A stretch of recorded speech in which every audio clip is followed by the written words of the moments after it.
this, what I think is a terrific honor tonight. John, that's the best I've ever heard you.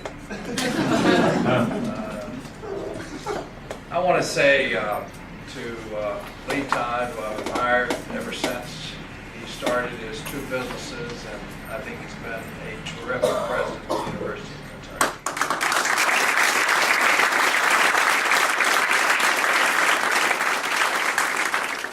To Warren Rosenthal, one of my truly great longtime personal friends, who's I can remember the very first time that Warren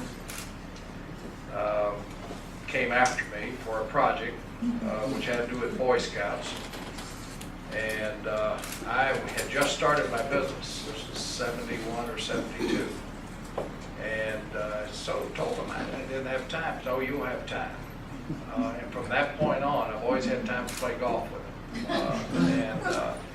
There's nobody that has had a greater impact on the restaurant business or impact on entrepreneurship than this guy. If you knew all the things he's done philanthropically for Kentucky and for this area, there isn't any way that anybody more richly deserves this than him. Davis, you and I don't know each other very well, but for anybody to have done what you've done in a short period of time is to be admired. And I admired anybody who could build what you did the way you did it. Who am I missing that's here? Who else is here? Are we it? Is that it? No, I want to talk about Pierce. Pierce Lyons came to my office. I had a little office on Main Street, little White House. There were 3 employees at that point. And Pierce came to see me, and he said, "I understand that you can help me." And I said, "What do you want to do?" And he said, "I want to put a seminar on in gasohol." And I said, "What in the world is gasohol?" And he said, "I know you can help me. I just don't know what to." He said, "I don't have any money." He said, "I just came from Ireland." This is 1977. Think about this. And I said, "Well, you're an expert 50 miles away from home." And I said, "You got mailing lists?" And he said, "Yes." I said, "You and I have cut a deal. This is entrepreneurship." And he said, "Well, how will the deal work?" And I said, "We'll create this, I'll create you as being the greatest expert on gasohol. And if you got a mailing list, I'll do all the mailing for you. We'll take all the expenses off the top. I'll keep 25% of the bottom. You get 75% of the bottom." The first year I made $24,000. The second year I made $52,000. The third year I made a little over $100,000. You also know how much he made. Now, we were in business for 3 years doing that. And at the end of the 3 years, he said, "I want to go in business with you and be my partner." I said, "There's no way you're going to be a partner of mine. If I have a partner of yours, we're too much alike." Now, that was how Pierce Lyons got started in his business. Now, roll forward to the World Equestrian Games. And I knew we were getting the World Equestrian Games before anybody did. Because we had gone and made the presentation. I went to see him, and I said, "Pierce, do you know what the World Equestrian Games are?" He said, "I don't have a clue." I don't have a clue. John's heard this story. I said, "I don't have a clue." And I said, "Well, here's what it is." And he said, "Well, Jim, I'm not interested in that. 7% of our feed additive is sold to horses, so they didn't want to help us." I said, "Yeah, well, because of the fact everybody that is a feed partner of yours in all 90 countries you're in will want to be involved, and you can create an exclusive partnership with these feed companies all across the world and therefore enhance and increase your business." He said, "How much is a sponsorship?"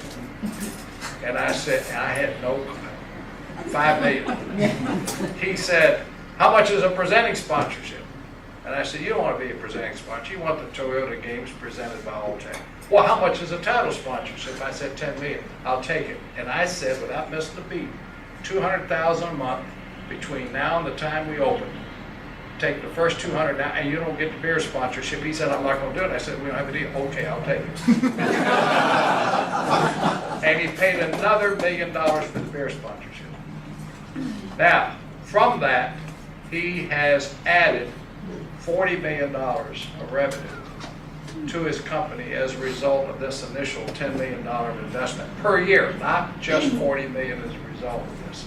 And he was involved in it for 5 years in the lead up. Now that's entrepreneurship. My whole career based upon that pales by comparison. But I'm going to tell you all the story. I'm talking about the young people in this room.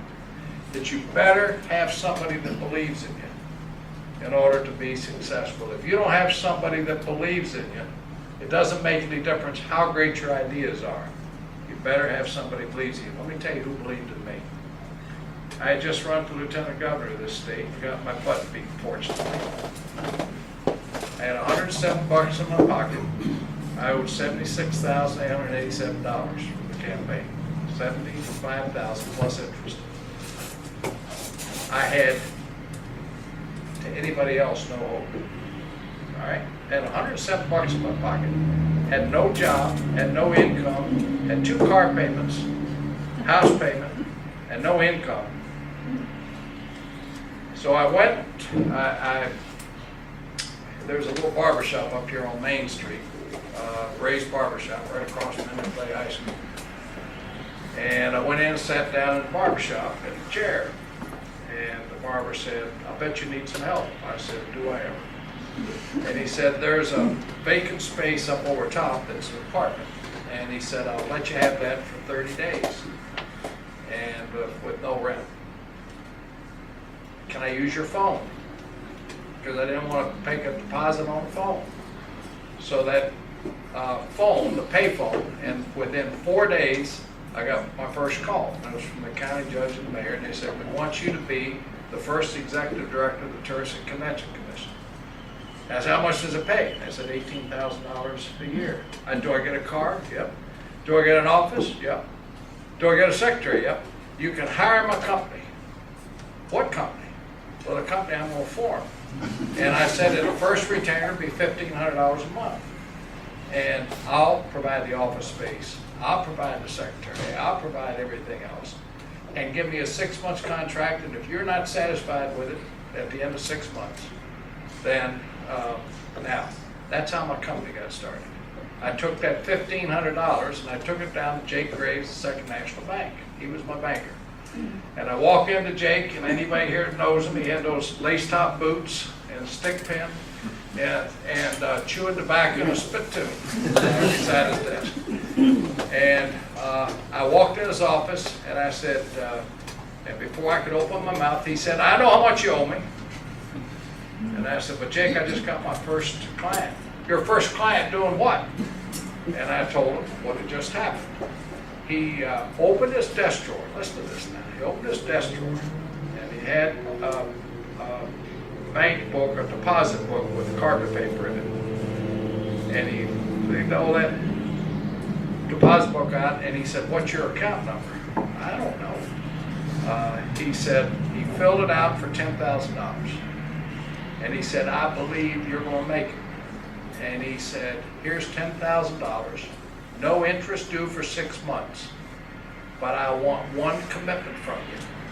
And the commitment is, on my desk every Friday, I want the 5 most important things that you've accomplished during the week and the 5 most important things you're going to do the next week on my desk every Friday." That's a condition of this loan. Think about that. Every year, Pat and I have he and Glenn to dinner. Every year, I thank God for Jake Graves giving me an opportunity to get started.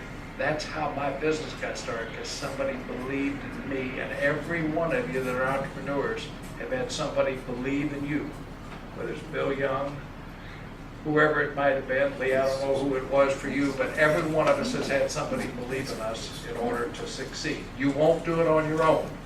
You have to have somebody believe in you. Thank you.